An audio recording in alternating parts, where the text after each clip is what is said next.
안녕하세요. 저번 시간에는 FA의 소독 제품 에탄올 소독제에 대해 알아봤습니다. 좀 더 살펴보니 밑에 시험 성적서도 제시해 주는데요. 인비트로로 실험한 결과입니다. 황색 포도상규균, 폐렴균을 대상으로 균 감소율을 보았습니다. 균과 시료 반응 시간은 5분이었는데요. 5분 후 얼마나 균이 감소했는지 살펴본 겁니다. 균 감소율은 컨트롤 마이너스 시료를 먼저 구합니다. 그리고 컨트롤로 나누어주면서 얼마나 감소했는지를 살펴봅니다. 시료에 남아있는 균수가 작을수록 균 감소율 숫자는 커지겠죠. 시험 결과 99.9%가 나왔습니다. 손 소독제는 바이러스를 어떻게 죽이는 걸까? 에탄올은 바이러스의 외피, 인지질을 녹여 소독 효과를 냅니다. 물론 모든 바이러스에 효과가 있는 것은 아닙니다. 에탄올은 인지질층과 단백질로 구성된 외피를 보유한 바이러스의 효과가 큽니다. 외피를 녹이는 것이죠. 만약 바이러스가 외피가 없다면 에탄올의 효과를 보기 힘들겠죠. 대표적으로 아데노바이러스가 있습니다. 외피가 없는 바이러스 구조는 이렇게 생겼습니다. 반면에 외피가 있는 바이러스 구조는 이렇게 생겼습니다. 구조를 자세히 보면 안에 외피가 없는 바이러스가 있죠. 그리고 바깥에 외피가 있죠. 외피가 있다면 에탄올이 효과를 발휘합니다. 그렇다면 우리가 현재 감염을 걱정하는 코로나 바이러스는 어떤가? 외피가 없다면 에탄올 소독제는 소용이 없을 겁니다.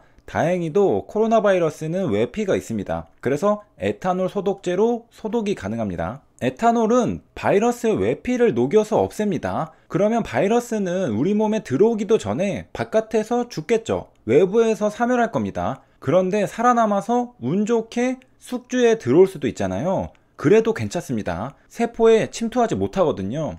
침투해야 증식하는데 침투를 못합니다. 왜 그럴까요? 코로나 바이러스는 스파이크 단백질을 통해 사람의 세포 안으로 침투합니다. 코로나 바이러스 외피에 바로 스파이크 단백질도 있습니다. 그런데 방금 에탄올로 외피를 녹여서 없앴죠. 스파이크 단백질도 사라진 겁니다. 그러니까 코로나 바이러스가 외피 없이 사람의 몸에 들어온다 한들 스파이크 단백질이 없으니까 세포에 침투할 능력을 잃어버리게 되는 것이죠. 열쇠를 잃어버린 겁니다. 사람의 세포 안으로 들어가는 문을 열 수가 없는 겁니다. 키를 두고 왔거든요. 이렇듯 에탄올은 바이러스의 외피를 녹입니다. 소독 효과가 있다고 에탄올 함량이 마냥 높으면 좋을까요? 그렇지는 않습니다. 사람의 피부도 손상이 될 우려가 있습니다. 바이러스 녹이자고 내 손의 피부도 녹일 수가 있는 것이죠.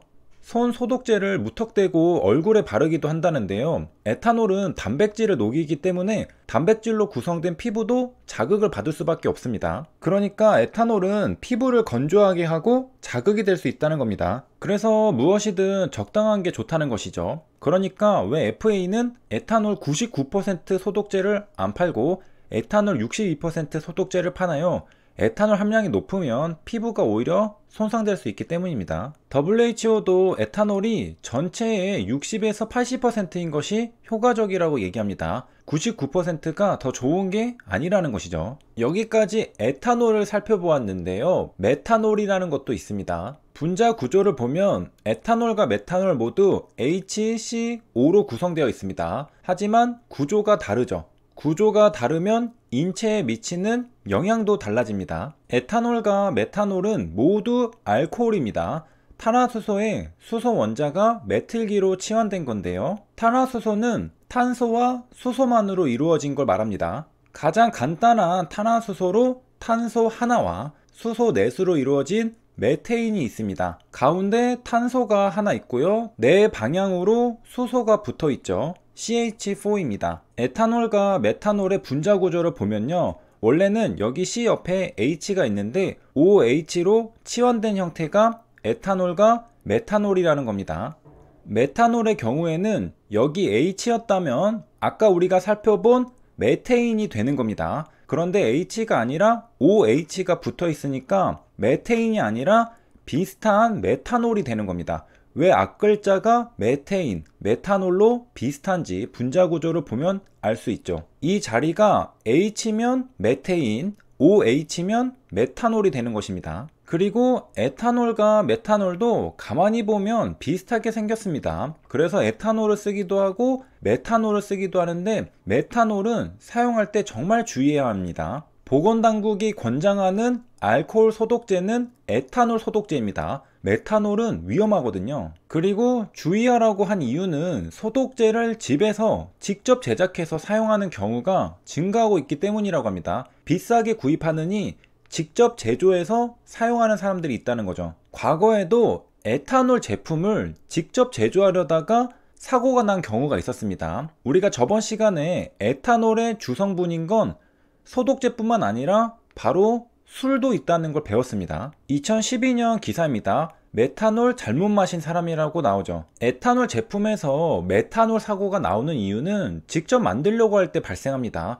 술도 그렇고 소독제도 그렇기 때문에 이번에도 주의가 필요하다고 말한 겁니다. 1990년도에 발생한 사고인데요. 승무원들이 서울 호텔에 잠시 투숙하는 동안 이태원에서 술을 마시고 싶었나 봅니다. 그것도 센 술을 먹고 싶었던 것 같은데요. 구소련 민간항공사의 이야기인 걸 보니 러시아 사람들일 가능성이 있습니다. 러시아는 술이 세죠. 그래서 한국의 술은 약하다고 생각했을지도 모르겠습니다. 승무원들은 약국에 들러 소독용 에탄올을 달라고 했습니다. 알코올 함량이 낮은 술에다가 에탄올을 좀 더 섞어서 강력한 독주를 만들기 위해서였죠. 그런데 의사소통이 잘 안 되었다고 하죠.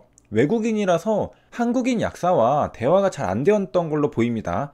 그래서 에탄올이 아니라 메탄올을 구입하게 되었습니다. 그렇게 약한 술과 메탄올을 섞어서 숙소에서 마신 결과 4명 중 1명은 사망하고 3명은 심각한 시각장애를 일으켰다고 합니다. 두 번째는 1991년도 군복무를 마치고 갓 제대한 청년의 이야기입니다. 시내에서 소독용 에탄올을 구입했습니다. 회갑잔치에서 손님들에게 접대할 술을 직접 만들기 위해서였습니다. 시장에서 색소, 감미료, 향료도 구입해서 집에서 소주를 만들었습니다. 그런데 이날 잔칫날에 이 술을 마신 사람들과 친지들이 쓰러졌습니다. 3명이 사망하고 여러 명이 장기에 큰 손상을 입고 병원에서 치료를 받았습니다. 알고 보니까 시내에서 사온 소독용 에탄올이 사실은 99% 이상 선도의 메탄올이었던 사실이 드러났습니다. 왜 이런 일이 발생했나 추적해보니까 서울의 에탄올 도매상이 폭리를 취하기 위해 메탄올을 에탄올로 표시해서 판매한 것이었습니다. 돈을 벌려고 이런 장난은 절대 치면 안 됩니다. 사람의 목숨이 날아갔죠. 세 번째는 2009년에 할머니들이 보일러용 메탄올을 술로 오인해서 마시고 1명이 사망하고 여러 명이 병원 치료를 받은 사건입니다. 에탄올과 메탄올은 비슷하지만 메탄올은 독성이 강력합니다. 에탄올이 바이러스를 녹이는 소독제로 사용하듯이 메탄올도 다른 물질을 녹이는 물질로 널리 쓰입니다. 광택제 등으로 사용되는 물질이죠. 메탄올은 15ml 이상 섭취하면 시력을 잃을 수 있고요. 30ml 이상 섭취하면 사망에 이를 수 있을 만큼 치명적입니다. 앞서 3가지 사례에서 사망하셨던 분들은 30ml 이상 섭취했을 가능성이 크죠. 그리고 술로 마셨으니까 소위 술고래라고 불리는 술을 굉장히 많이 드시는 분들이었을 가능성이 있습니다.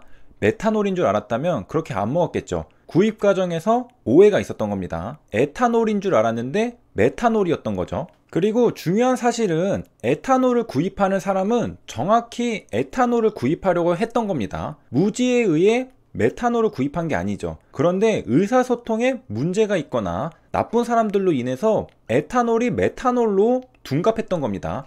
그러니까 여기서 얻을 수 있는 교훈은 무엇일까요?